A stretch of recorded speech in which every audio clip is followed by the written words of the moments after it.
एक सृजन घोटाला उनके कार्यकाल में हुआ है। गठबंधन के प्रधानमंत्री के उम्मीदवार बन जाए, यही कारण। ईडी और सीबीआई का छापा उन पर ही पड़ेगा।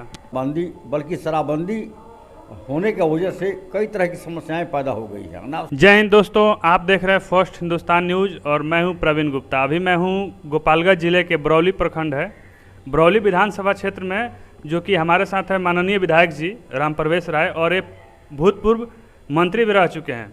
और इनसे हम बात करेंगे और गठबंधन टूटने के साथ साथ कई मुद्दों पे इनसे चर्चा होगा। तो चलिए एक बार बात करते हैं। सबसे पहले स्वागत है आपका हमारे न्यूज़ चैनल पे। बहुत बहुत धन्यवाद आपको भी, आपके चैनल को भी। अच्छा, गठबंधन टूटने का राज क्या है? गठबंधन टूटने का कोई राज नहीं है, केवल महत्वाकांक्षा है। नीतीश जी को जब जब महत्वाकांक्षा होता है तब तब हम लोगों के साथ गठबंधन तोड़ते हैं, लेकिन जब जा कर के फंसते हैं तो फिर हम लोगों के साथ बार बार आते हैं। इनकी महत्वाकांक्षा प्रधानमंत्री की है। उस बार 2013 में गठबंधन तोड़े तो नरेंद्र भाई मोदी के प्रति इनका इर्जिया डाह था कि नरेंद्र मोदी कैसे प्रधानमंत्री हो जाएंगे, और इस बार तोड़े हैं तो प्रधानमंत्री का इनकी महत्वाकांक्षा है। चाहते हैं गठबंधन तोड़ के महागठबंधन के साथ जाएं और महागठबंधन के प्रधानमंत्री के उम्मीदवार बन जाएं, यही कारण है, दूसरा कोई कारण नहीं है। अच्छा, नीतीश कुमार घोटाला किए हैं कि नहीं? नहीं, घोटाले का आरोप तो उन पर कोई नहीं है। एक सृजन घोटाला उनके कार्यकाल में हुआ है, तो जांच की प्रक्रिया में है। उसमें कौन कौन आएगा नहीं आएगा वो तो जांच के बाद पता चलेगा। ईडी और सीबीआई का छापा उन पर ही पड़ेगा? नहीं नहीं हैं? उन पर क्यों पड़ेगा? अच्छा, फिर घोटाला किए तो नहीं पड़ेगा? जब कोई मामला जहाँ बनता है आता है, कोई घोटाला किए रहता है, अवैध संपत्ति जिनके पास रहती है उनके यहाँ ईडी सीबीआई का छापा पड़ता है। अच्छा, एक और चीज़, नीतीश जी बोले थे कि मिट्टी में मिल जाएंगे लेकिन आरजेडी में नहीं जाएंगे, उसके बावजूद भी गए। ये तो सवाल उनसे आप लोग पूछिए, नीतीश जी बताएंगे। वो तो एक बार बोले थे कि मिट्टी में मिल जाएंगे, भाजपा में नहीं जाएंगे, फिर भाजपा में 2017 में आ गए, फिर आरजेडी के बारे में बोले। अब क्या क्या बोलते हैं, क्या क्या करते हैं, वो नीतीश जी ही बताएंगे। बिहार की जनता जान चुकी है कि इनके कथनी और करनी में कोई समानता नहीं है। कहते कुछ हैं, करते कुछ हैं। भाजपा के बारे में बोले तो फिर वही काम, फिर भाजपा के साथ आए। आरजेडी के साथ बोले तो फिर आरजेडी के साथ चले गए। क्या अब भविष्य में भाजपा के साथ आएंगे? नहीं, हमको तो नहीं लगता है कि आएंगे। अगर आने की उनकी इच्छा भी होगी तो भाजपा उनको नहीं लेगी पार्टी में कभी, इसलिए कि विश्वासघाती आदमी है, स्थिर आदमी नीतीश कुमार नहीं है। उनके भाजपा में उनके आने का रास्ता बंद हो गया है एक तरह से। अच्छा, भाजपा में आने का रास्ता बंद हो गया है। अच्छा, उनसे जनता बहुत नाराज़ है। और पहले लालू यादव की पार्टी दारू का विरोध करती थी, कहते थे कि टैक्स उस दारू से बहुत अच्छा आता था, जिससे बिहार की गतिविधि अच्छी थी, और दारू बंद हो गया। और अब वो दारू चालू करवाने के विरोध में भी नहीं है। तेजस्वी जी अन्याय दारू खोलने के विषय में है, तो इस पर आप क्या कहिएगा? नहीं, कोई शराब फैक्ट्री बिहार में नहीं है। शराबबंदी अच्छी चीज़ है, अच्छी चीज़ है। शराबबंदी होनी चाहिए, लेकिन जिस तरीक़ा से ये शराबबंदी किए हैं 2016 से लेकर के आज तक, इनका शराबबंदी पूर्ण रूप से फेल है, असफल है।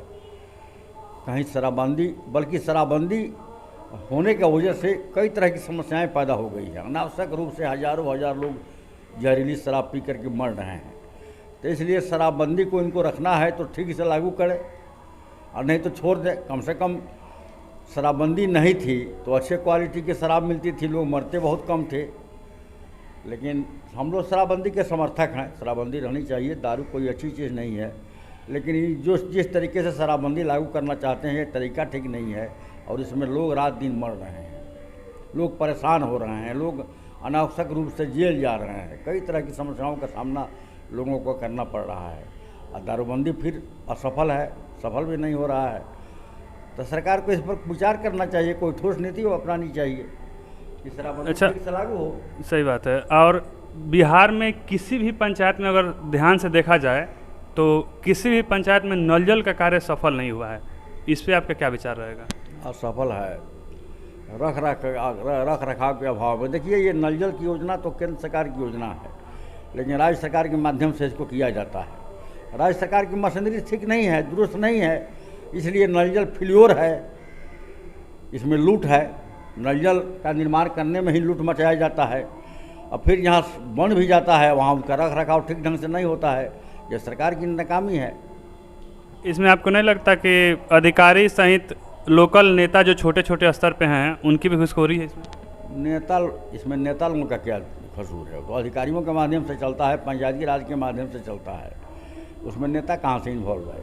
और पंचायती राज को यह योजना दे दी गई है कि पंचायती राज की देखरेख में का संचालन होगा, लेकिन पंचायती राज का आधारभूत ढांचा इतना मजबूत नहीं है कि उसको ठीक ढंग से वो लागू कर पाए, तो इसलिए फेल्योर है। अच्छा, मेरा अगला समस्या ये जो अभी बांध है 2020 में टूटा था, तो अभी क्या दोबारा भविष्य में टूट सकता है या आप अपने स्तर से इसको कुछ सही करवाने की कोशिश करेंगे? देखिए मैंने बताते हैं, 2020 में बाढ़ आया था, उसके पहले भी बाढ़ आया था, 2020 के बाद बाढ़ नहीं आया।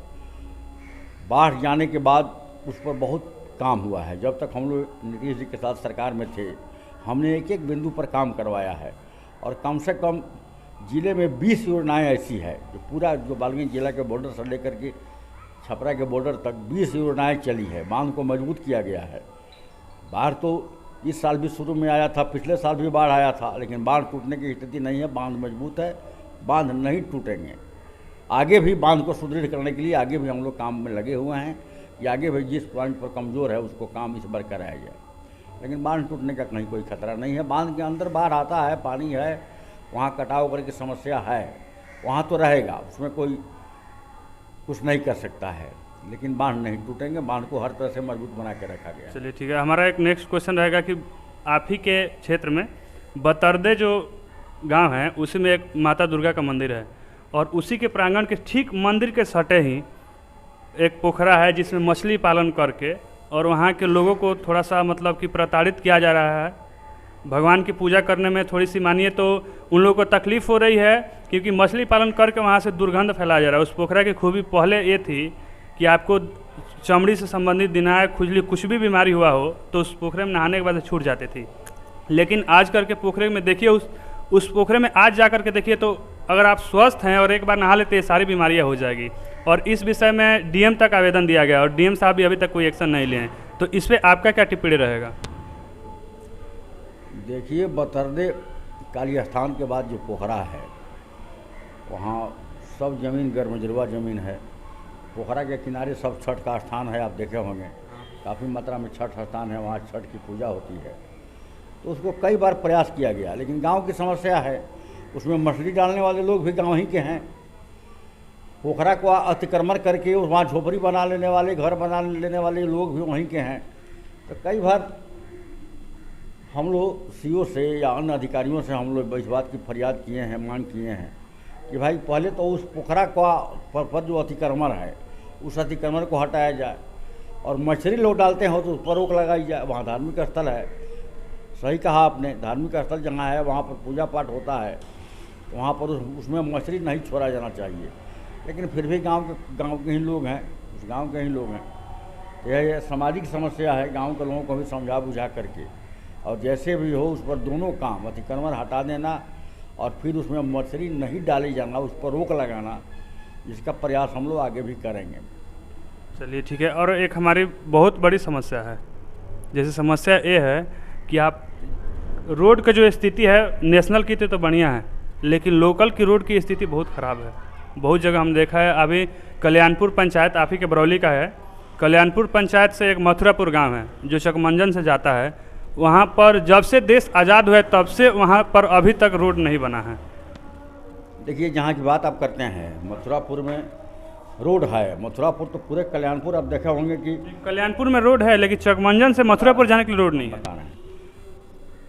चकमंजन से जाने का रोड नहीं है, वो एक हरिजन बस्ती है जहाँ लोग हरिजन लोग बसे हुए हैं, वहाँ रोड नहीं है, सरकारी सड़क नहीं है। तो कुछ लोग प्रयास में लगे हुए हैं, उस पंचायत का भी लगे हुए हैं, हम भी बात किए थे। अब जहाँ पर निजी ज़मीन है तो सरकार का नियम है कि भाई निजी ज़मीन में कोई ज़बरदस्ती रास्ता नहीं बना सकता है, निर्माण नहीं हो सकता है। वहाँ पर जहाँ की आप बात कर रहे हैं, सरकारी रोड नहीं है, सरकारी सड़क नहीं है, तो वहाँ आपसी बातचीत से ही और गाँव के लोगों के सहमति से ही, जो ज़मीन के मालिक हैं उनके सहमति से ही रोड का निर्माण किया जा सकता है। बाकी सरकारी सड़क अगर रहता, नक्शा में सड़क रहता, तो सरकार कब का बन गया रहता।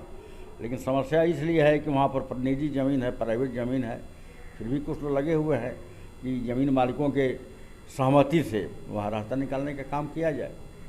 अच्छा, नौकटो भवानी मंदिर पे जो भी बौखो रहते थे, जो मीट मछली का कारोबार करते थे, तो आपने वहाँ से बंद करवाया, इसके लिए तो आपका बहुत बहुत धन्यवाद कि आपने हिंदुओं की मन की बात पे थोड़ा सा गौर किया, लेकिन वहाँ से हटा करके क्या आपने कहीं सही जगह दिया उनको रहने के लिए? उनको सीओ के जिम्मे है, अंचल पदाधिकारी ने उनको ज़्यादातर कई लोगों को जगह दे दिया है और कुछ लोगों को बाकी है। उनको जगह देने के प्रयास में अंचल पदाधिकारी स्वयं हैं। डीएम से भी बात हुई थी, उन लोगों ने कहा कि भाई इन लोगों को ले जा करके हम लोग बसा देंगे। तो लगभग मंदिर का परिसर खाली हो गया है। इधर गए थे, एक व्यक्ति कोई है जिसको जगह नहीं मिल रहा है, लेकिन सीओ वगैरह से बात हुई है, एसडीओ से, उन लोगों ने कहा है कि अति शीघ्र उसको भी हम लोग ज़मीन का प्रबंध कर देंगे। अच्छा, इस देश में बहुत सारे नेता हैं जो बोलते हैं मुसलमान सुरक्षित नहीं है, तो आपको ऐसा लगता है क्या कि मुसलमान सुरक्षित नहीं है 5 टाइम का नमाज पढ़ने के बावजूद भी? ये तो जो लोग कहते हैं उन लोगों से पूछिए। हम लोगों के देश में तो जैसे हिंदू सुरक्षित है वैसे मुसलमान भी सुरक्षित है। यह जो है हम लोगों के यहाँ जनतंत्र है और यहाँ सबको एक समान अधिकार है। हिंदू हो, मुसलमान हो, सिख हो, ईसाई हो, सबको संविधान में एक समान अधिकार दिया गया है। कहाँ सुरक्षित नहीं है? अरे अब एक जगह कहीं रहना है, मुसलमान की कहीं संख्या, हिंदू मुसलमान एक जगह जब रहता है, भाई पट्टार में अपना टकराव होता रहता है, मनमुटाव होता रहता है, तो कभी कभी कोई घटनाएं हो जाती है। लेकिन जितना अधिकार हिंदुओं को प्राप्त है उतना मुसलमानों को भी प्राप्त है। यहाँ कहीं कोई भेदभाव नहीं है इस देश में। अच्छा, तेजस्वी यादव जी ने सदन में कहा था कि हम जब तक हम जिंदा हैं तब तक मुसलमान भाइयों को कोई भी दिक्कत नहीं होने देंगे, मुसलमान के लिए जान दे देंगे। लेकिन ठीक उसी समय उन्होंने ये नहीं कहा कि हिंदुओं के लिए भी जान दे देंगे। तो वो लोग वोट की राजनीति करते हैं, वो लोग वोट की राजनीति करते हैं। हम जिस पार्टी से जुड़े हुए हैं, भाजपा के लिए हिंदू मुसलमान सब लोग बराबर हैं। हम लोग सबको एक समान सम्मान, एक तरह का सम्मान देते हैं, एक तरह का अधिकार देते हैं। यहाँ हिंदू मुस्लिम सबको जीने का एक तरह से अधिकार है। वो लोग वोट की, बाकी पार्टियाँ जो है वोट की राजनीति करती है, केवल मुसलमानों की बात करेगी अपने वोट के लिए, लेकिन मुसलमानों के लिए भी वे लोग कुछ कर नहीं पाते हैं, केवल वोट के लिए बात करते हैं। लेकिन हम लोगों के नज़र में, भारतीय जनता पार्टी के नज़र में सब लोग एक समान है, एक बराबर है और सबको एक समान का अधिकार है, कहीं कोई दिक्कत नहीं है। अच्छा, चलिए, तो आपने हमारे साथ बात किया और हमारे सवालों को बहुत अच्छे से जवाब दिया, इसके लिए बहुत बहुत धन्यवाद। तो चलिए मिलते हैं अगले वीडियो में, तब तक के लिए जय हिंद।